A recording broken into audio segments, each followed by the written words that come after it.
हम लोग जो 70 के दशक के लोग हैं उन्हें पिक्चरें बड़ी याद रहती हैं उस वक्त की। तो दो जासूस नाम की एक पिक्चर थी जिसका एक गाना था, दो जासूस करें महसूस कि दुनिया बड़ी खराब है। ये जो हमारे यहां दो जासूस हैं, इस देश के जो दो जासूस हैं, उन्हें किसी पे भरोसा नहीं, न अपनों पे, न मीडिया पे, न न्यायपालिका पे, न परायों पे, न एनजीओस पे, न सिविल सोसाइटी पे, आप लोगों पर तो बिल्कुल नहीं है। और इनका दोनों का जब ये अपने राज्य में थे तो वहां की पुलिस को जासूसी में किस तरह से उपयोग उसका करते थे, ये एक ट्रैक रिकॉर्ड रहा है, आप सबके सामने है, उसको दोहराना अच्छा नहीं है अभी। पूरे खुफिया तंत्र, राज्य के खुफिया तंत्र को कैसे इस्तेमाल करते थे जासूसी में, वो आप सबको मालूम है। अब जब ये यहां आ गए हैं दोनों, तो नए नए सॉफ्टवेयर्स के माध्यम से जासूसी का काम जारी रखा हुआ इन्होंने। करोड़ों रुपए, हमारे और आपके टैक्स पेयर के करोड़ों रुपए, ये ऐसे उपकरण, ऐसे स्पाईवेयर, ऐसे जो इजराइल या अलग अलग टेक्नोलॉजीज आती हैं, वो खरीद कर लगा रहे हैं। ये क्यों करते हैं ऐसा? इसका एक साइको एनालिसिस भी आप में से कुछ लोग अगर करना चाहें तो आपको करना चाहिए। क्योंकि जो शहंशाह हैं, जो उन्होंने एक बड़ा सा महल बनाया है भय और झूठ की, जिसमें नींव है जिस महल की, वो बड़ा खोखला महल है। इतना खोखला महल है कि आपके एक सवाल से उस महल का भांडा फूट जाता है, वो महल गिर जाता है। तो वो भय इनके अंदर है कि साहब अगर कहीं हमारा सच बाहर आ गया तो ये महल हमारा टूट जाएगा। कैम्ब्रिज यूनिवर्सिटी में लोकतंत्र के सामने जो चुनौतियां आई हैं उस पर चर्चा करना तो अपराध माना जाता है, लेकिन कैम्ब्रिज एनालिटिका का दुरुपयोग करके देश के चुनावों पर प्रभाव डालना देश प्रेम है। यह है शाह और शहंशाह की परिभाषाएं। चलिए हम मान लेते हैं हम आपके विरोधी हैं, आप हमें पराया मानते हैं, आप हमें दुश्मन मानते हैं, आप हमारी जासूसी करना चाहते हैं, कराइए। लेकिन अपने ही मंत्रियों के फोन में पेगासस क्यों?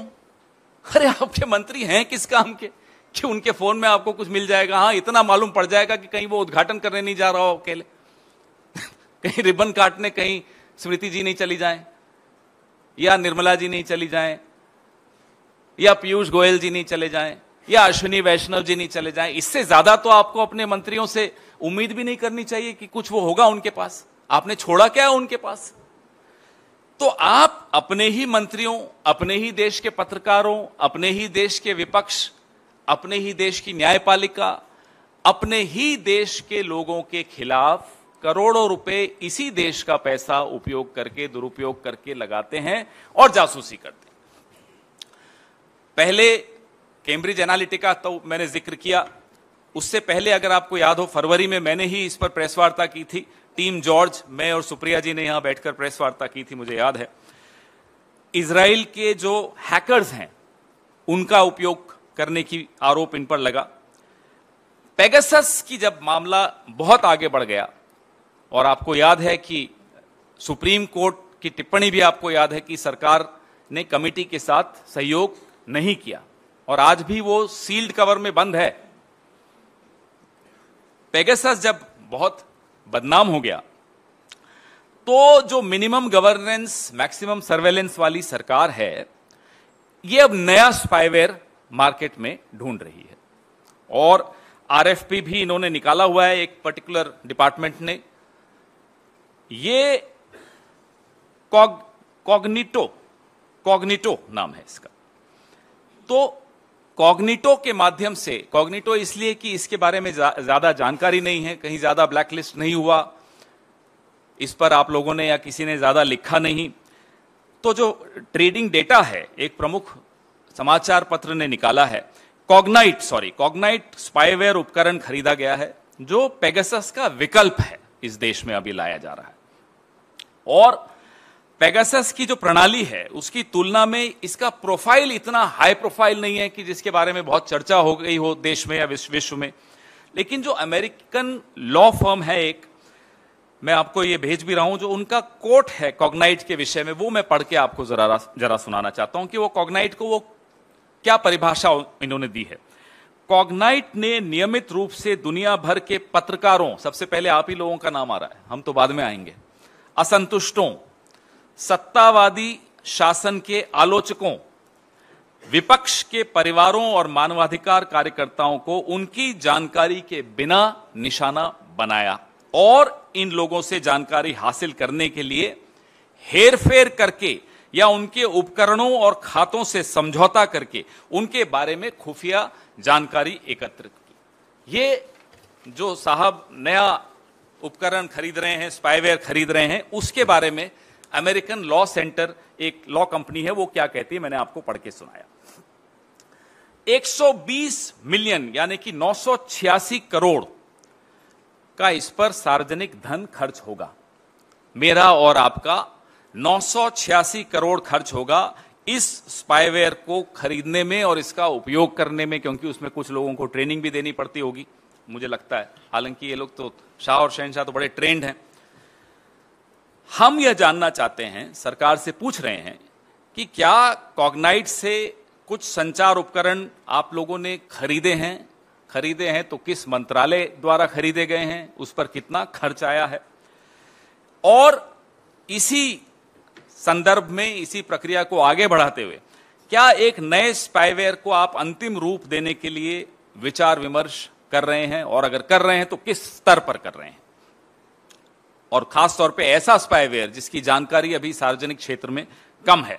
और रिक्वेस्ट फॉर प्रपोजल RFP क्या इशू कर दिया है किसी मंत्रालय ने? अगर हां तो वो कौन सा मंत्रालय है? स्पाईवेयर की रेस में अलग अलग 2-3 कंपनियां हैं जो जानकारी मीडिया से ही माध्यम से ही मिली है, लेकिन जो कॉग्नाइट है, इसको मेटा द्वारा व्यापक दुरुपयोग पाए जाने के बाद नॉर्वे के सॉवरेन वेल्थ फंड द्वारा इसके स्टॉक को डंप कर दिया गया है। पहले इसके बारे में थोड़ी बहुत चर्चा है, ऐसा नहीं कि बिल्कुल चर्चा नहीं है। क्वाड्रीम, इन्होंने कई अलग अलग चीजों से बात करनी शुरू की, अलग अलग कंपनियों से। प्रीडेटर, मैं आपको सारे डिटेल्स इसमें दूं, प्रेस रिलीज में तो है ही, तो मैं दूंगा ही आपको शायद भेज भी दिया है विनीत जी ने। राजनीतिक रणनीतिकारों, पत्रकारों, विपक्ष, मीडिया तो है ही। आपको याद है CBI के खिलाफ जब मुहिम छेड़ दी थी इन्होंने, आधी रात को CBI पर भी छापा डाला था, तो वहां भी किस तरह से इन्होंने ऐसे स्पाईवेयर्स का उपयोग किया था, ये सब आप लोगों को मालूम है, लेकिन इस पे आप लोग चर्चा कम करते हैं। आपको लगता है कि आपके फोन्स भी कॉम्प्रोमाइज होंगे। 2019 से पहले पेगासस था, तो 2024 के चुनाव से पहले अब ये कॉग्नाइट का सहारा लिया जा रहा है। इस दौरान बीच में कैम्ब्रिज एनालिटिका का मैं आपको बता ही चुका हूं। तो जो हमारे सुप्रीम लीडर हैं,